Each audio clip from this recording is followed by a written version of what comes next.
Bom, então, boa noite, pessoal. Nós vamos dar reinício aqui ao nosso estudo, e é o estudo do capítulo 1º do livro 4 do Livro dos Espíritos, e Penas e Gozos Terrenos, e nós estamos aqui no item 1, que é Felicidade e Infelicidade Relativas. E na nossa última conversa, nós havíamos falado sobre esse item aqui, a pergunta 931, porque existem mais sofredores, né, no planeta Terra do que pessoas felizes, né?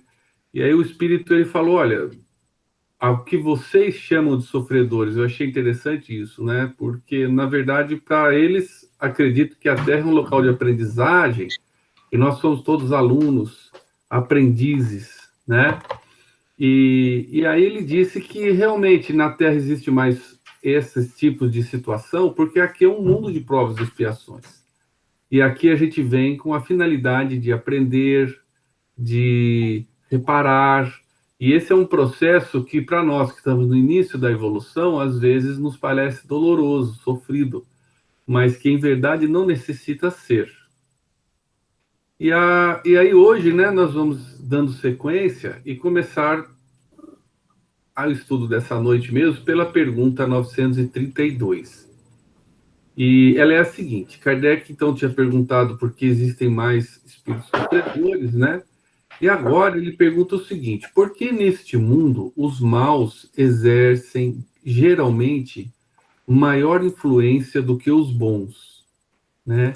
E isso é uma questão importante para a gente pensar a respeito, né? Será que os maus espíritos ou as pessoas com más intenções preponderam? E se sim, por quê? Né?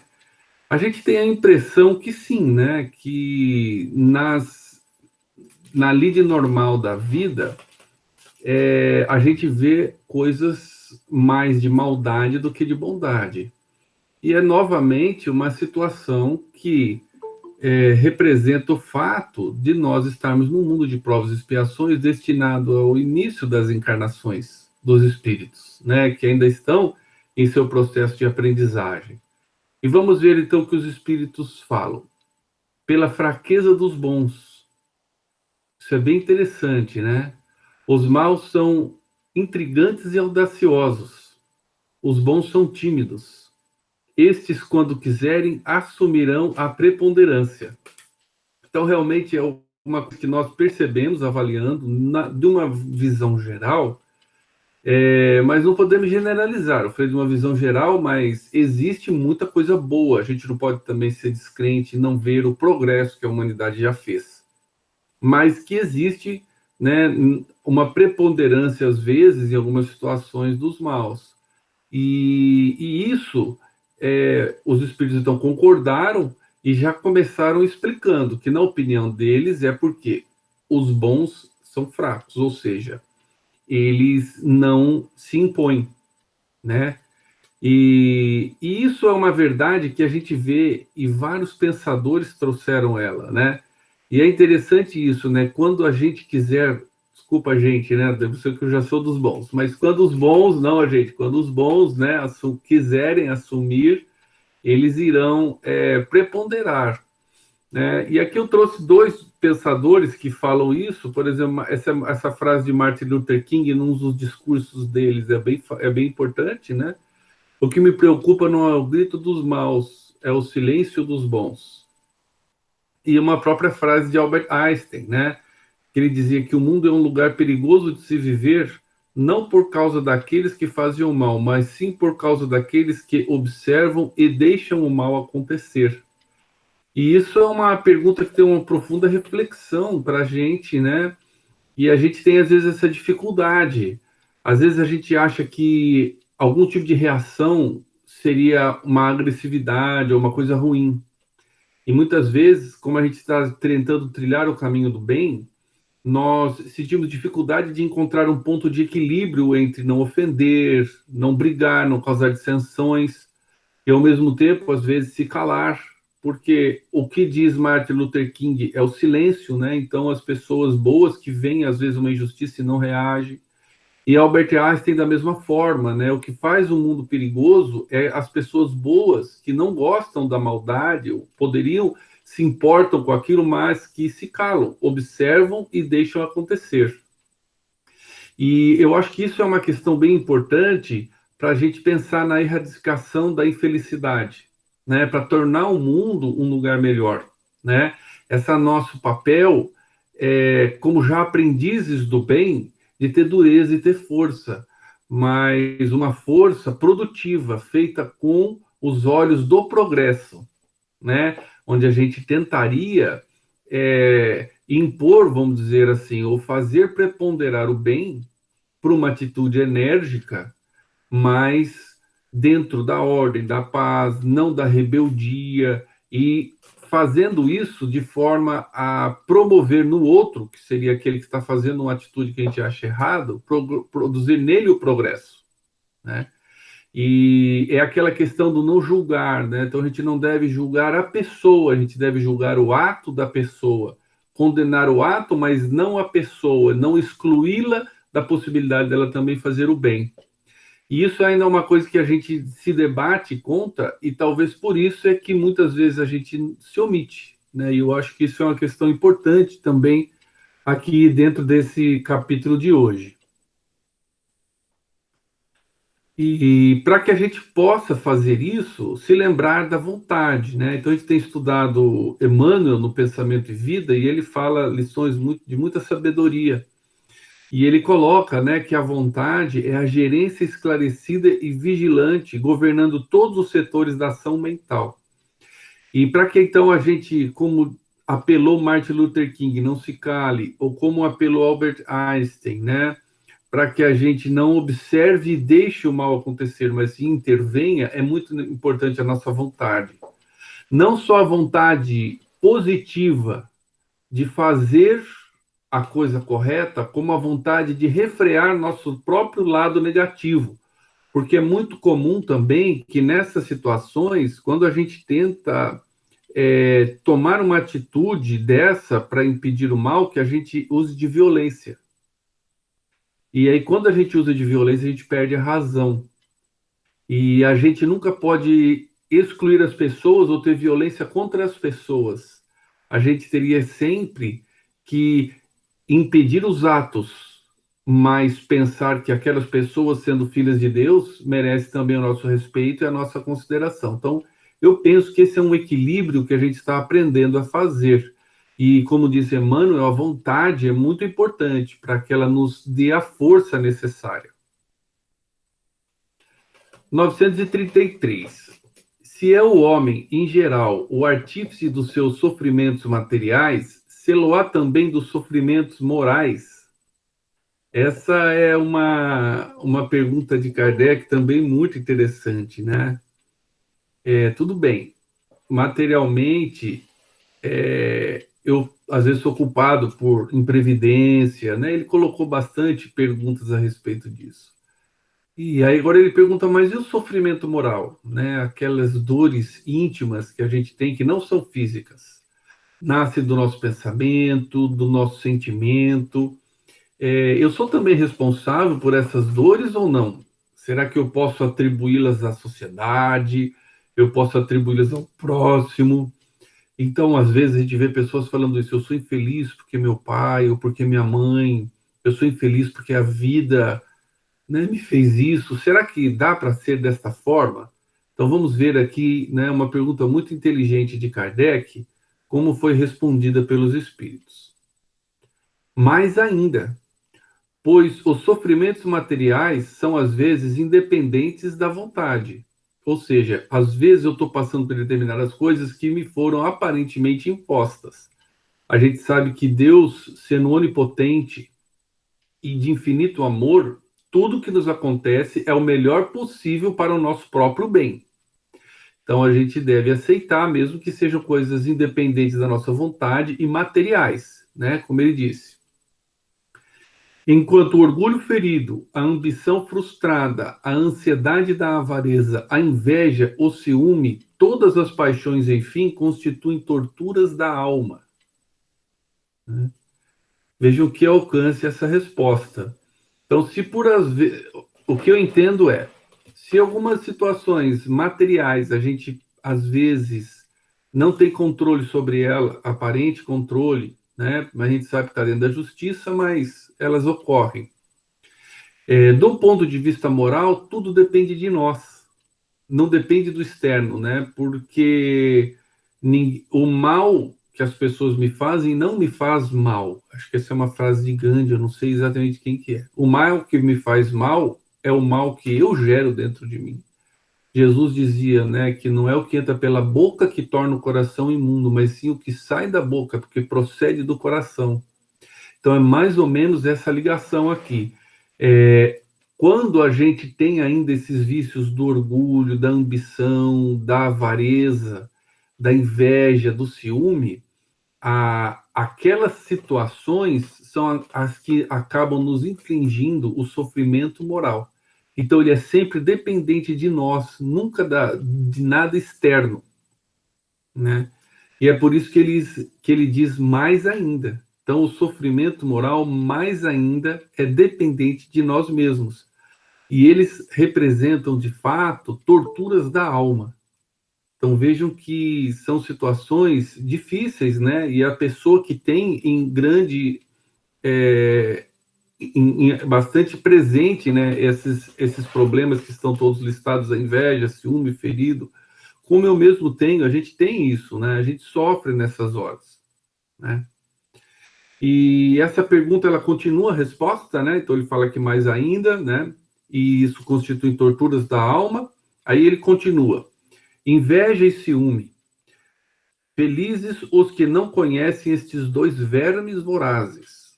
Com a inveja e o ciúme não há calma, não há repouso. Para aquele que sofre destes males, os objetos de sua cobiça, de seu ódio, de seu despeito, se erguem diante dele como fantasmas que não o deixam em paz e o perseguem até no sono. O invejoso e o ciumento vivem num estado de febre contínua. É essa uma situação desejável? Não compreendeis que, com essas paixões, o homem cria para si mesmo suplícios voluntários e que a terra se transforma para eles num verdadeiro inferno.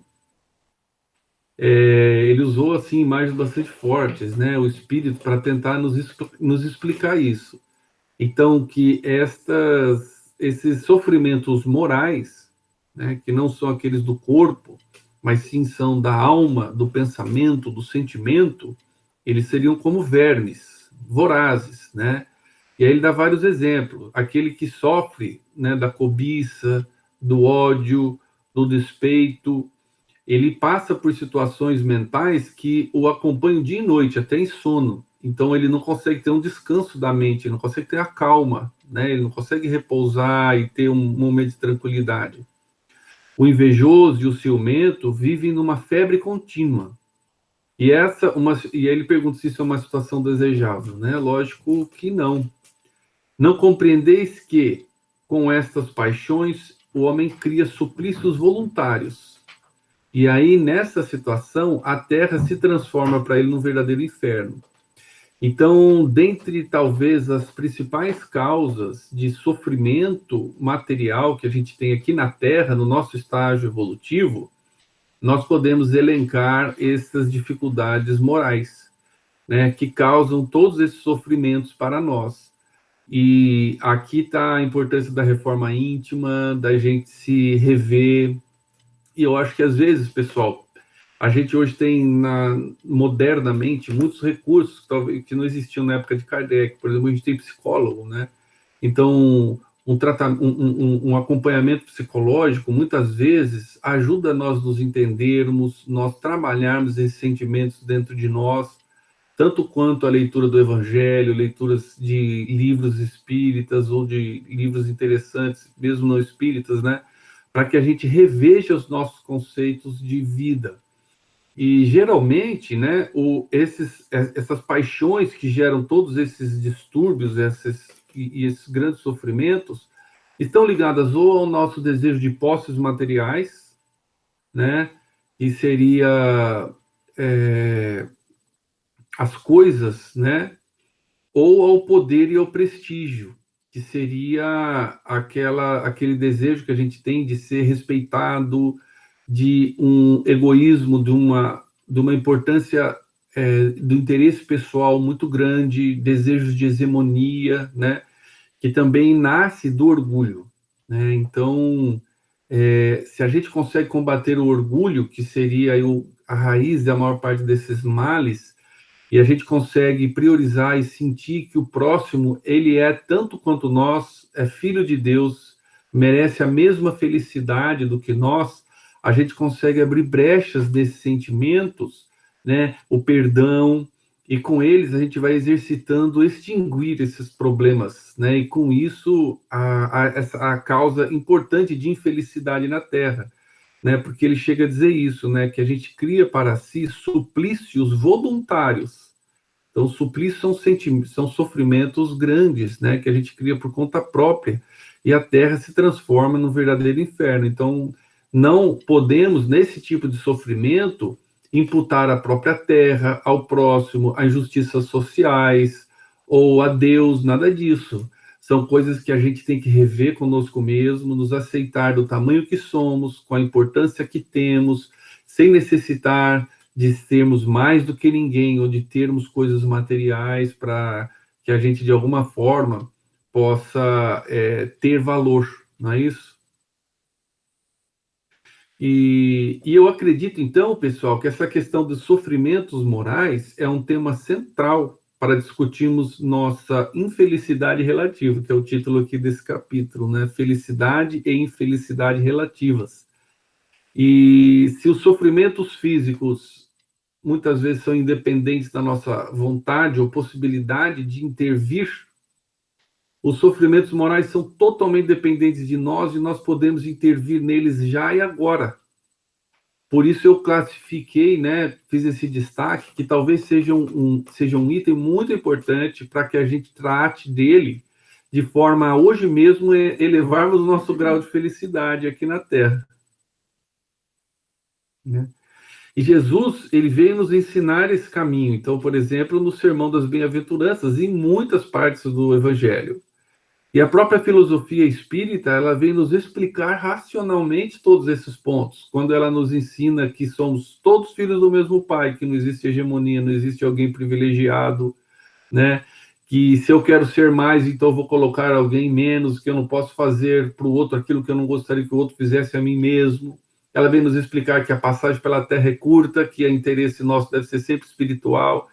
Então, se a gente buscar no Evangelho e meditar, entender sobre isso e buscar nos bases da doutrina espírita, nós podemos encontrar recursos, talvez, para diminuir esses nossos sofrimentos morais.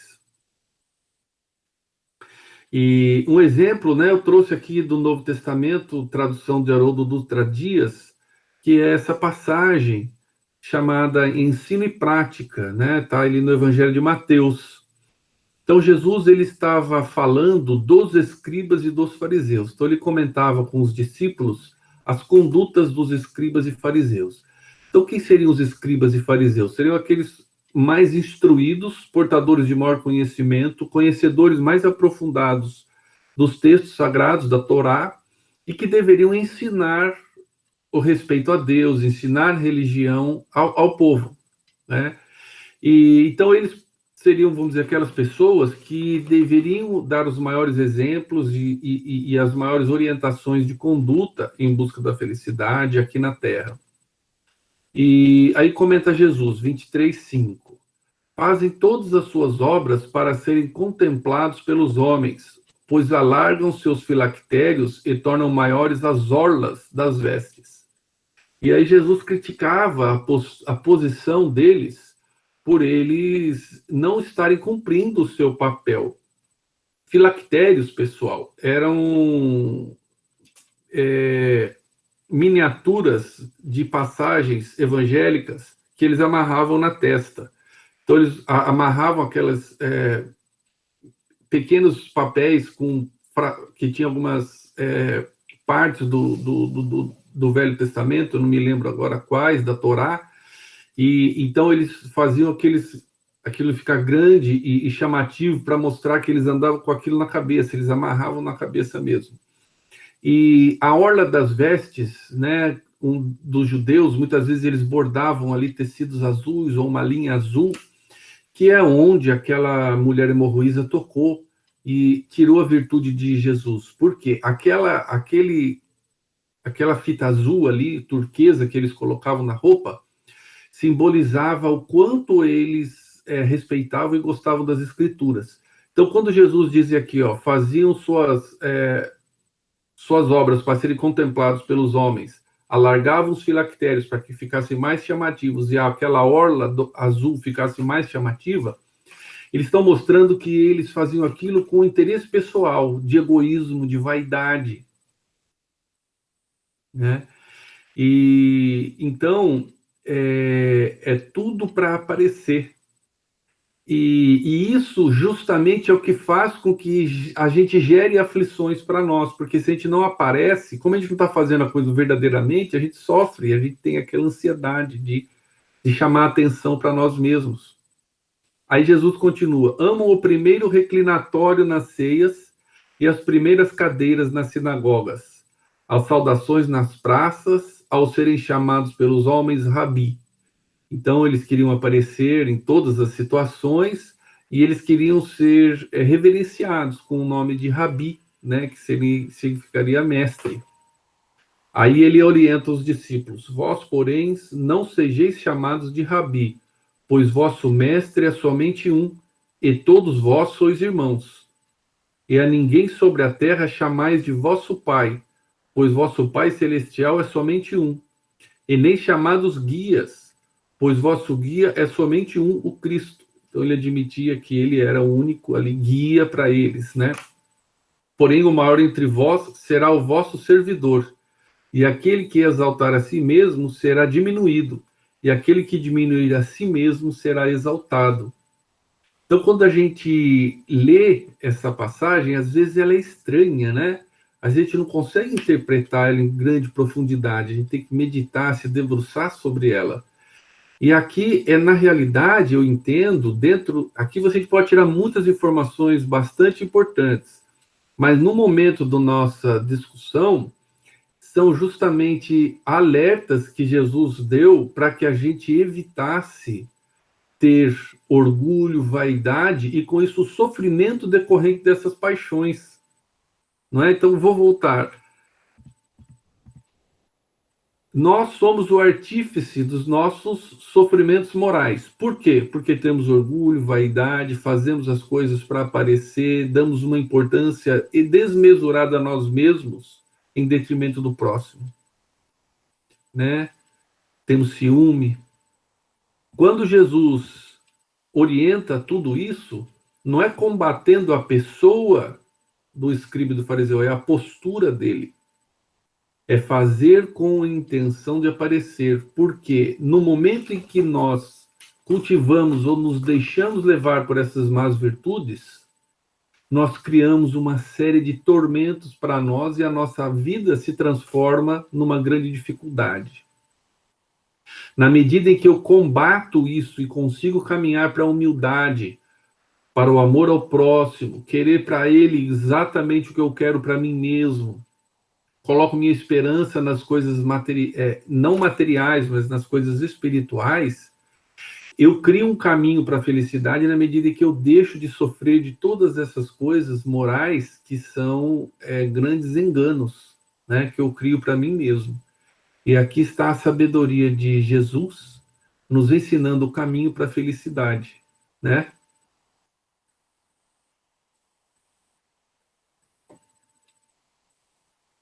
E agora vem a explicação de Kardec dessa resposta aqui da pergunta 931.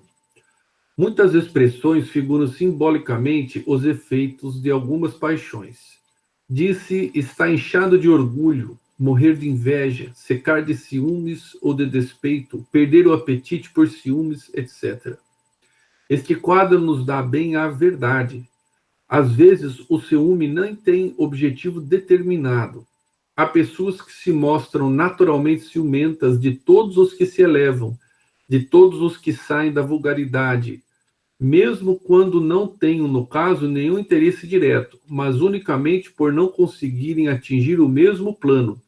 tudo aquilo que parece acima do horizonte comum as ofusca, e se formassem a maioria da sociedade, tudo desejariam rebaixar ao seu próprio nível. Temos, nesse caso, o ciúme aliado à mediocridade. Então, Kardec começa agora a explicar, né? E aí ele lembra dessas expressões que estavam correntes na época dele, lembrando que o Livro dos Espíritos tem mais de 160 anos, mas ainda temos essas expressões parecidas hoje em dia, né? Inchado de orgulho, morrer de inveja, secar de ciúmes. E essas expressões populares já mostram o malefício que essas más paixões trazem associadas a elas. E aí ele faz um destaque aqui no ciúme e na inveja, e comentando até um caso de pessoas que não têm ciúme e inveja específico contra A ou B. Elas têm contra todo mundo que possa se elevar acima dela. Então, em vez dela ver com prazer uma pessoa que se dedicou, trabalhou e conseguiu ter habilidades, respeito por um trabalho, às vezes, louvável que ela fez, que a destaca, ela pretende rebaixar aquela pessoa ao nível dela, já que ela não pode subir, então vamos abaixar o outro. E aquela pessoa, não só ao perseguir aquele outro companheiro, por exemplo, pode causar mal para ele, mas primeiramente ela causa um tormento para si própria. É isso que está no contexto. E aí ela vive uma infelicidade por não ter um equilíbrio interno e não ter cultivado os bons sentimentos, né? E é nesse sentido que a gente pode entender, talvez aqui, essa fala de Kardec, né? Aí ele continua: o homem só é infeliz, geralmente, pela importância que liga às coisas desse mundo. Então, se eu quero ter um padrão de vida e não tenho, eu crio infelicidades para mim mesmo.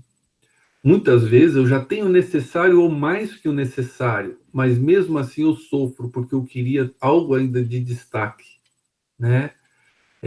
O prazer, a posse, né? Esses desejos da matéria. A vaidade, a ambição e a cupidez fracassadas o fazem infeliz. Então, a vaidade e a ambição e a cupidez fracassada significa o quê? Ele queria ter determinado status, determinada posição que não tem. E aquilo é uma causa de infelicidade importante, moral, que ele mesmo cria. Se ele se elevar acima do círculo estreito da vida material, se elevar o seu pensamento ao infinito, que é o seu destino, as vicissitudes da humanidade lhe parecerão mesquinhas e pueris, como a mágoa da criança que se aflige pela perda de um brinquedo que representava a sua felicidade suprema.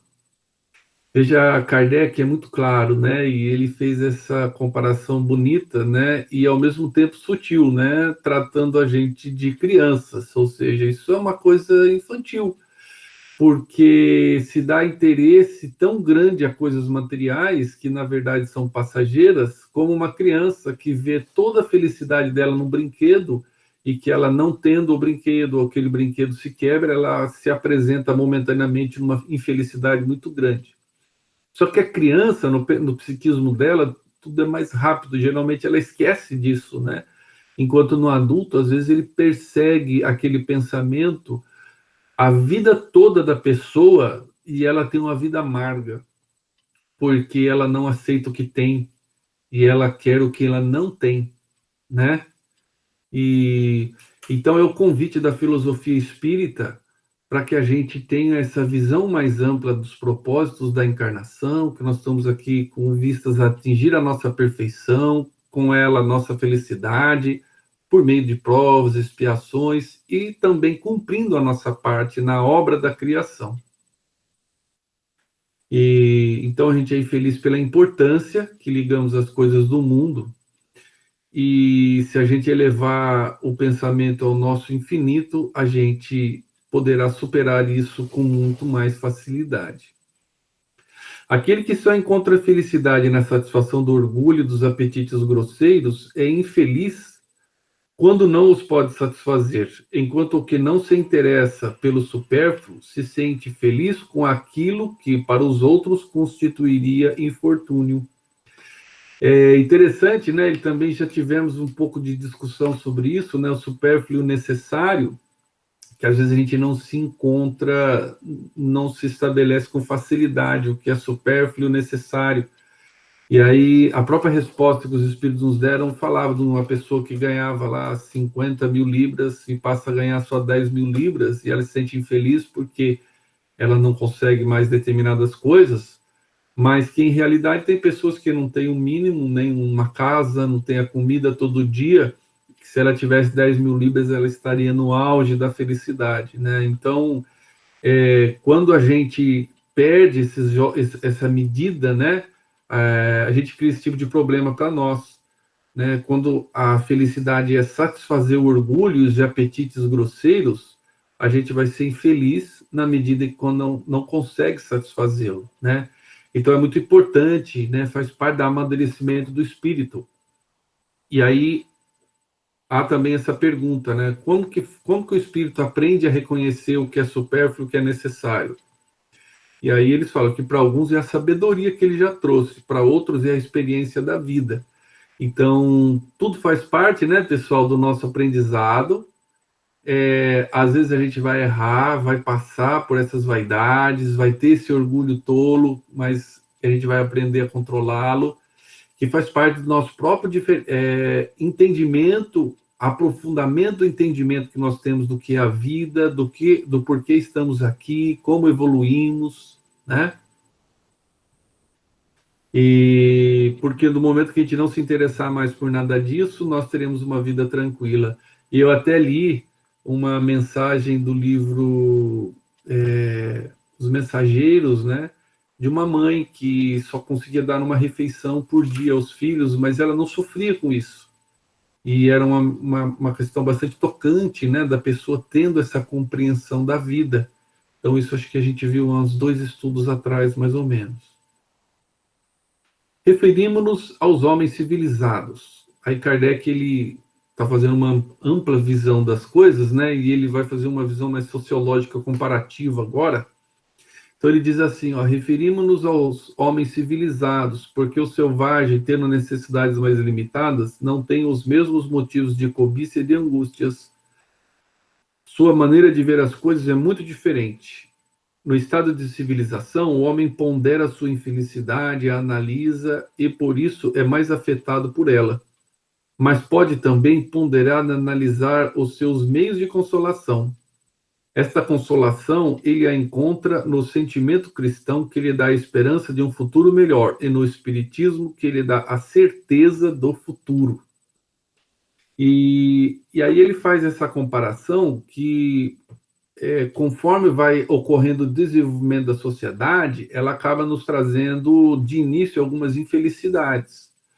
E até mesmo ela nos põe a trabalhar mais. Então, o desenvolvimento social cria novas necessidades, faz com que trabalhemos mais e pode, num primeiro momento, aumentar os motivos de infelicidade.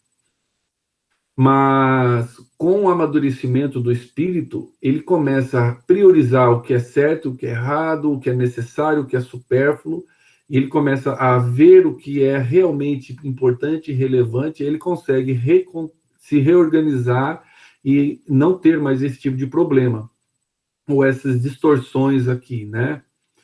E ele termina nessa frase dizendo que o sentimento cristão dá a esperança do futuro melhor, até falando das bem-aventuranças, que é toda relacionada ao futuro em função de como aproveitamos o presente. E o Espiritismo que dá a certeza desse futuro. Por que certeza? Pela comunicação dos espíritos, pela mediunidade que traz as informações e os relatos de uma forma científica. Então, agora não é mais uma conjectura filosófica, mas é uma demonstração empírica de que nós sobrevivemos, a condição de felicidade no plano espiritual depende de como passamos por nossa vida material neste momento, né? E eu achei isso tudo aqui também bastante interessante de Kardec.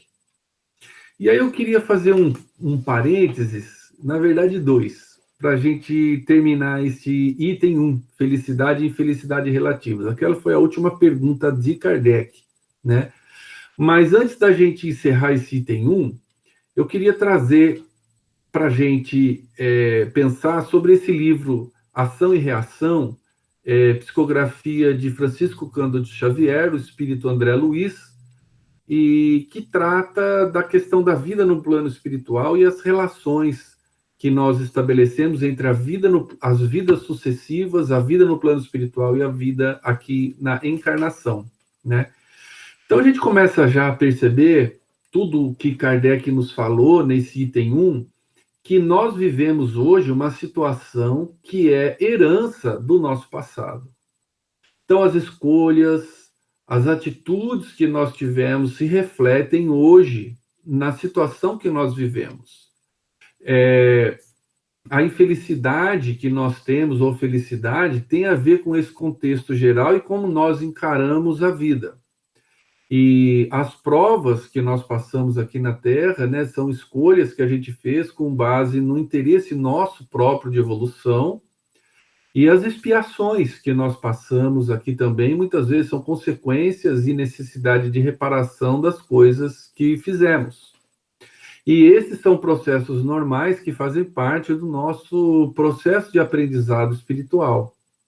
E neste livro, quem não leu, é muito interessante, ele traz uma série de experiências, a cada capítulo ele traz uma experiência, ele avalia uma situação de alguém numa encarnação, e ele conta o passado espiritual, como aquilo aconteceu para chegar naquele ponto. E eu selecionei só para a gente comentar aqui, o capítulo 16, que se chama Débito Aliviado. Então, é a história de Adelino Correia. E é muito bonito, porque muito do que está nessa explicação que os espíritos nos trouxeram, então a base tem que estar de acordo com Allan Kardec, que é onde está a estrutura filosófica, científica e moral da doutrina espírita.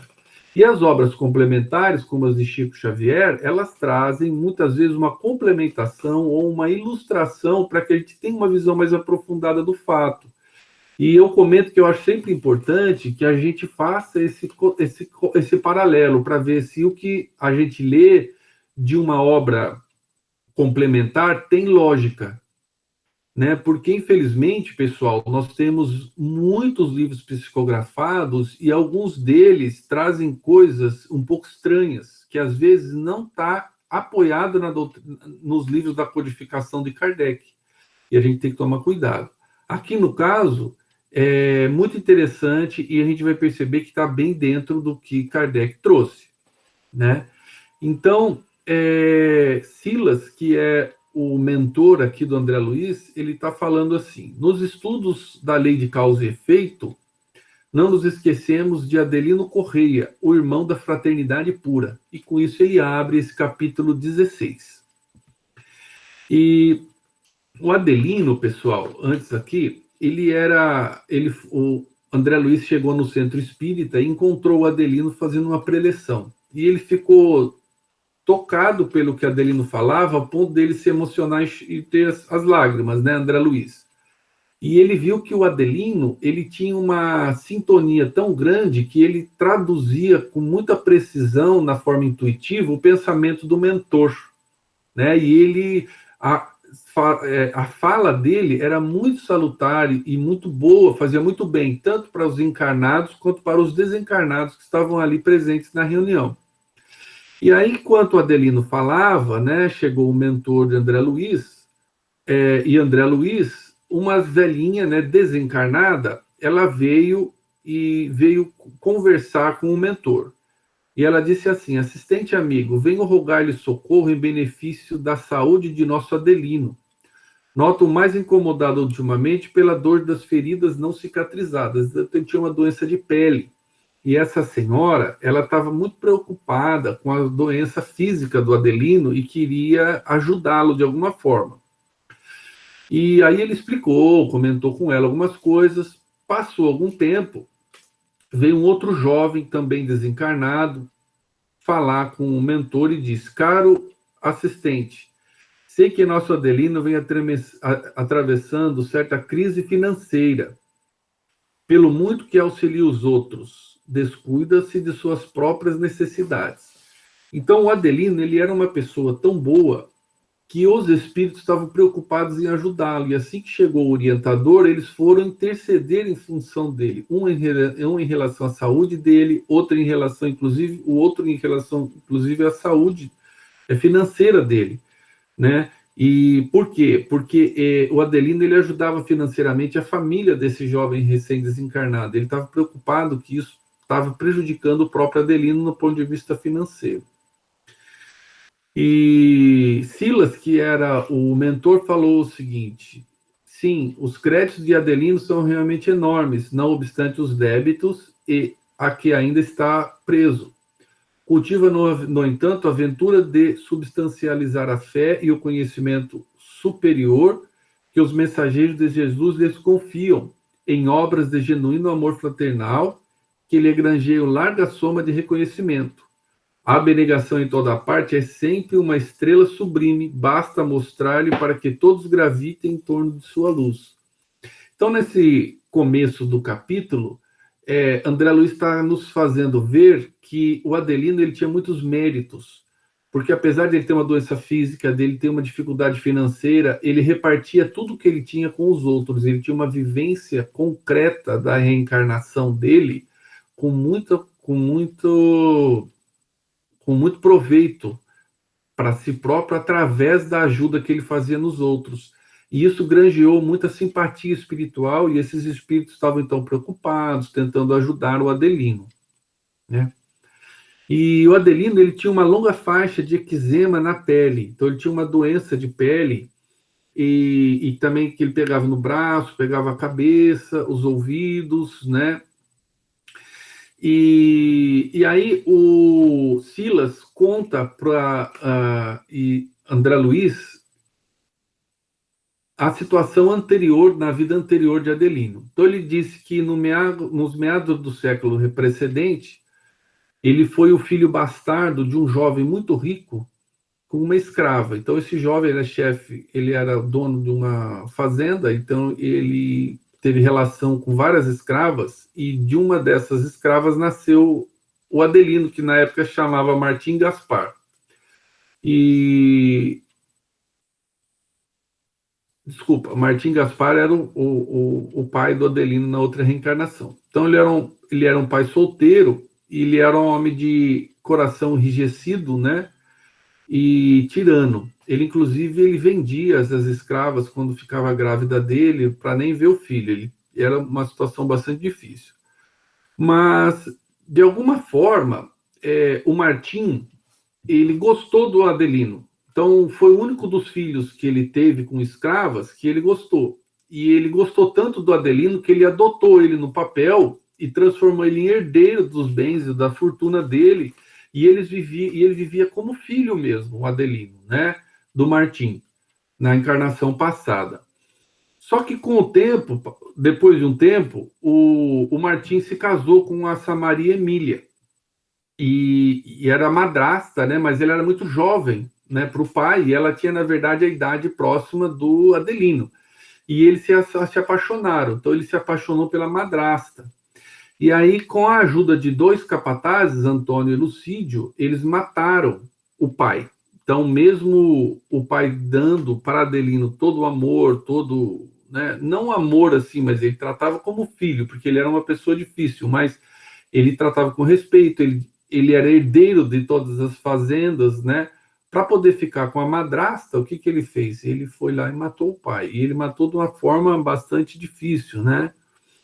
Ele drogou o pai e colocou fogo na cama, e ele morreu queimado. E o Adelino, então, ele não conseguiu superar aquilo, sabe? Ele tentou continuar o resto da encarnação dele numa boa, né? Mas o processo de culpa que ele desenvolveu de ter matado o pai foi tão violento que ele não conseguiu, né? E aí ele entrou em sintonia com o genitor, que queria se vingar, né? E por meio de brechas mentais do remorso e do arrependimento tardio, o Adelino ele foi hipnotizado por gênios perversos que o fizeram sentir-se dominado por las chamas torturantes. Então aí o Adelino morreu, e ele vagou muito tempo no umbral, sofrendo a influência do pai. E o que é interessante é que ele explica em detalhes. Ele diz que por que ele sofria o mesmo sofrimento como se ele tivesse sido queimado vivo? Porque ele tinha brechas mentais do remorso e do arrependimento. E por estas brechas mentais, os espíritos das trevas conseguiam hipnotizá-lo e ele ter a sensação de que ele estava sendo queimado sem nunca se queimar. Então ele sentia aquela tortura que ele fez o pai dele passar. Então, fixada a imaginação dele em semelhante quadro de angústia, o próprio Martim nutria com o pensamento culposo as labaredas em que se torturava, sem consumir-se, né? E então o pai dele, né, se tornou um algoz. Ele gostava dele, mas aí ele ficou com muita raiva dele. E ele fazia ele ter aquela sensação. E aí o Adelino, então, ele foi atirado, né, o que aconteceu com ele? Ele foi para o plano espiritual, né, nessas condições horríveis, e depois de um tempo ele foi resgatado pela colônia espiritual e ele voltou a se reequilibrar razoavelmente. Aí ele trabalhou arduamente no plano espiritual para se reequilibrar, para encontrar uma forma de resgatar o seu débito, e ele planejou a nova reencarnação dele e veio para a Terra. E aí ele veio para a Terra e ele ficou órfão. Por quê? Porque ele não tinha, né, essa questão de equilíbrio. Então o pai biológico dele o abandonou logo cedo, né? E ele lutou com muita pobreza e com uma enfermidade de pele que representava aquela situação psicológica na mente dele dele ter queimado o pai. Então ele tinha uma sensação, umas feridas na pele como se tivesse sido queimado, mas ele nunca tinha sido queimado. Mas isso é pelo processo de remorso, as coisas dele. E aí ele se dedicou a ser a representante comercial, ele é vendedor, né? E ele tirava dinheiro para sobreviver, mas ele tinha uma vida muito difícil. Mas mesmo assim, ele já vindo preparado espiritualmente, ele não tinha mais apego material. Então ele dividia o que ele tinha, ele ajudava as pessoas, como a gente viu no início da história.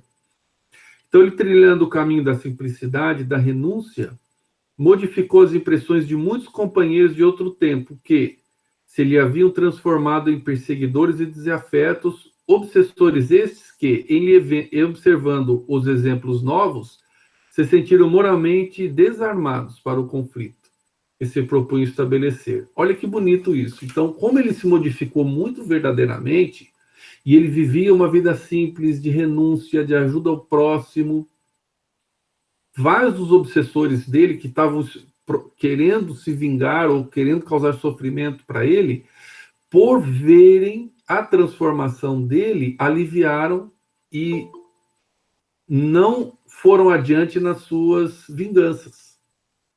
E ele começou a ajudar esses espíritos por meio vamos dizer, pregar o evangelho pelas ações. Então, pelas ações do Adelino, ele falava de Jesus e transformava os espíritos que queriam se vingar dele, né? Então, com isso, ele começou a ter um atenuamento, uma atenuação, desculpa, de todas as possíveis dificuldades, né, que ele poderia vir a passar. Então, ajudando os outros, desbastava, ou seja, diminuía dia a dia o montante de seus débitos, de vez que a misericórdia do Pai Celestial permite que os nossos credores atenuem o rigor da cobrança. Olha que frase que André Luiz constrói, né? Eu achei muito interessante. Ele diz assim: o Pai Celestial permite que os nossos credores atenuem o rigor da cobrança, sempre que nos vejam oferecendo ao próximo necessitado aquilo que lhes devemos. Então, como eles se sentiam prejudicados por várias atitudes de Adelino, e hoje Adelino espontaneamente fazia o bem e reparava as mesmas coisas que eles sofriam negativamente, ele fazia positivamente para outras pessoas, eles se sentiram desencorajados em fazer o mal a Adelino, eles se transformaram, eles perdoaram Adelino e também seguiram o caminho deles do bem. Então, toda vez que nós fazemos o bem para nós mesmos e para o próximo, nós acabamos, muitas vezes, ajudando um sem número de espíritos que nos observam e às vezes a gente nem sabe, né? E é por isso que se chama débito aliviado esse capítulo, né? E Adelino não parou nisso, ele atraiu para junto de si, como filha de sua carne, a antiga madrasta, que desviou dos braços paternais. Então ele se casou, Adelino, mesmo com a dificuldade, teve uma filha, e a atual esposa dele, ela não assumiu a maternidade, então ela abandonou Adelino com a filha. E isso porque ele estava exposto a essa condição de não ter o merecimento de ter um lar. Então, é a questão dos...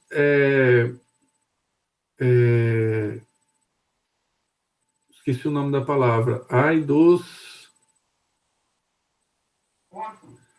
Não, esqueci. É quando você recebe o mal das pessoas. Porque ele recebeu todas essas questões que pareciam uma aparente ingratidão da mulher, mas ela... escândalos. Ai dos escândalos, porque os escândalos são necessários. Então ele não conseguiu ter um lar equilibrado, porque ele tinha corrompido o lar do pai dele na encarnação passada. Então para ele foi uma lição, mas ai daquele que o faz o escândalo, porque aquela esposa que o abandonou assumiu uma culpa. E assim nós vamos tentando entender a justiça divina, né, nos seus mecanismos. E aí ele criava, então, a ex-madrasta como filha, e ele tentava encaminhar ela agora pelo caminho do bem, que ela também ficou perdida no umbral. E, além disso, ele tinha como filhos adotivos os dois cúmplices do assassinato do pai dele. Então, ele já tinha uma filha legítima, que era a esposa que ele desencaminhou do pai dele, né, a madrasta, e os dois capatazes que ajudaram ele a matar o pai, ele tinha adotado como filho. Então ele criou uma situação encarnatória que eles iam aparecer e ele poderia não ter pego, mas os espíritos explicam, ele poderia não ter aceitado isso, mas ele aceitou criar esses filhos como órfãos, né? E como filhos adotivos, desculpa. E ele adotou esses espíritos e ele tentava então encaminhá-los hoje para o bem. E se ele tivesse cerrado a porta do coração aos dois meninos infelizes, ele teria adiado para futuros séculos. Olha que coisa, né? Séculos. O nobre trabalho que agora ele estava fazendo. Então, os grandes problemas que ele gerou, ele assumiu a responsabilidade, estava cumprindo por meio do trabalho. Né? Ele estava tentando reencaminhar essas pessoas, mas ele tinha um débito com a lei. Então ele não conseguiu ter um pai, ele não conseguiu ter uma esposa, e ele tinha um déficit na consciência dele muito forte, que desequilibrava o perispírito dele, que ele tinha queimado o pai vivo, por isso ele sentia aquela doença de pele. Semelhante moléstia, em face da dívida em que ele se empenhou, deveria cobrir-lhe todo o corpo. Isso é a explicação de Silas para André Luiz. Durante muitos e angustiosos lustros de sofrimento, mas, pelo mérito que ele vai adquirindo, a enfermidade não tomou proporções que o impeçam de aprender e trabalhar. Olha que coisa, não é que ele ficou bonzinho, então Deus olhou para ele e falou, não, tá bom já.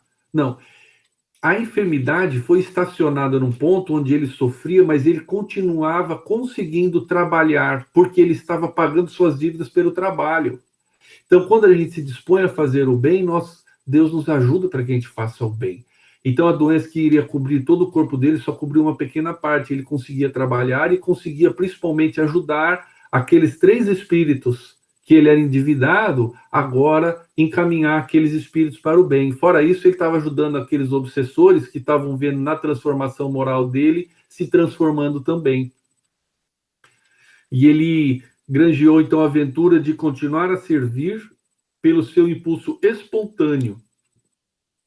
E aí, no final do capítulo, é muito bonito, pessoal, até emocionante mesmo, que o grande mentor da colônia espiritual, lá um ministro de André Luiz, do nosso lar, vem junto com André Luiz, e ele acha aquilo muito estranho. Por que aquele cara veio, né? Porque ele era um espírito de grande evolução. E ele veio numa noite, junto com André Luiz, eles foram visitar Adelino. E nessa noite, pessoal, bateram na porta, e quando Adelino saiu, tinha uma criança abandonada. E ele foi lá, ele se ajoelhou, e antes dessa criança vir, tem uma cena espiritual muito bonita em que esse mentor fala para Adelino: olha, o seu pai vai vir à sua porta, usa essa oportunidade e de fazer o bem e reparar o que você fez e tenta ajudar para ele ajudar essa criança. Aí o Adelino chora e fala se ele ia conseguir, se ele ia ter forças. Mas como ele já tinha sido feito a sua transformação moral, né? Ele acorda com um batido na porta. Quando ele vai, ele encontra como ele fala aqui, uma criança enjeitada ali, né? Uma criança negra ali, masculina, um nenê. E ele pega o nenê e ele grita assim: meu filho voltou, né? E ele fala assim, aí o espírito fala em pensamento para ele. Adelino, ele capta isso em pensamento. Eis o pai ofendido, que enjeitado pelo coração materno, que ainda não mereceu, vem ao encontro do filho renegado. E aí então ele agora vai ter, além de toda a dificuldade que ele tem, ele pegou o pai que ele tinha causado a morte e ele traz para morar com ele. Então é realmente de uma beleza muito grande, né? Essa cena toda, e ela mostra que nós poderíamos ver a vida do Adelino e ver um monte de infelicidade. Pensar, nossa, o cara tem, ele nasceu órfão, a esposa abandonou ele tem um problema de pele sério, ele não tem dinheiro, mas para ele aquilo era um motivo de alegria e felicidade, porque ele estava se redimindo. E ele estava redimindo-se pelo trabalho. Ele sofria, mas pouco perto do que poderia ser o sofrimento dele, como por exemplo a moléstia, tomar proporções muito maiores, caso ele não optasse por trabalhar na regeneração de si próprio e do próximo. Então, como ele hoje dava guarida à reorganização espiritual de todos esses atores que participaram da última encarnação dele, e ele estava firme no propósito de elevá-los ao bem, ele hoje tinha muitos méritos espirituais. Então, o que é felicidade, o que é infelicidade na vida, né? Então, vocês imaginam que quando se finalizar essa encarnação do Adelino, ele vai estar em grande felicidade espiritual, pelo fato dele ter reconquistado pelos laços do amor todos aqueles espíritos que com ele dividiram a última encarnação de uma forma ruim, porque ele teve atitudes, decisões infelizes, né? Então eu acho esse livro do André Luiz muito legal, muito bonito, para a gente tirar lições muito importantes que complementam esse item 1 aqui da felicidade e infelicidades relativas dentro aqui do Livro dos Espíritos.